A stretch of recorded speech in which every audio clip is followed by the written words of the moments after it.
আসসালামু আলাইকুম রহমতুল্লাহ। ব্যাংকিং বার্তার পক্ষ থেকে স্বাগত জানাচ্ছি আমি নির্ঝর।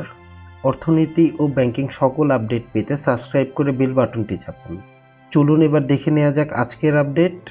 যেভাবে 5 ব্যাংক তুলবে 2000 কোটি টাকা।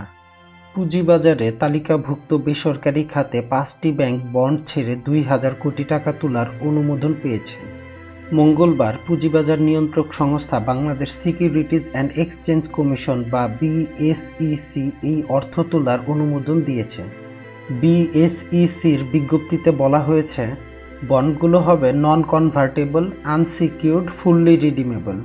এর রেট থাকবে ফ্লোটিং। বন্ডের অর্থ দিয়ে ব্যাংকগুলো টিয়ার 2 মূলধন বাড়াবে। সবচেয়ে বেশি 500 কোটি টাকা তুলতে পারবে ইসলামিক ব্যাংক পিএলসি। দ্বিতীয় সর্বোচ্চ 450 কোটি টাকা তোলার অনুমোদন পেয়েছে trust bank PLC. Dhaka bank এবং ব্যাংক এশিয়া তুলতে পারবে 400 কোটি টাকা করে। এক্সিম ব্যাংকে 250 কোটি টাকা তোলার অনুমোদন দেওয়া হয়েছে। এর মধ্যে ইসলামী ও এক্সিম ব্যাংক সবল ব্যাংকগুলো থেকে অর্থ ধারও নিচ্ছে।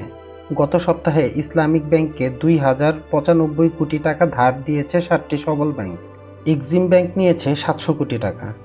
দুর্বল এ ব্যাংকসহ মোট 3টিকে ধার দেওয়া হয়েছে 265 কোটি টাকা। এর মধ্যে একটি এক্সিম। তবে কোন ব্যাংক কত টাকা পেয়েছে সেটি এবার জানানো হয়নি। সবাইকে অসংখ্য ধন্যবাদ ভিডিওটি দেখার জন্য। ব্যাংকিং সকল আপডেট পেতে লাইক, শেয়ার এবং সাবস্ক্রাইব করে পাশে থাকুন। দেখা হবে পরবর্তী কোনো ভিডিওতে। সে পর্যন্ত সুস্থ থাকুন, ভালো থাকুন। আসসালামু আলাইকুম রহমতুল্লাহ।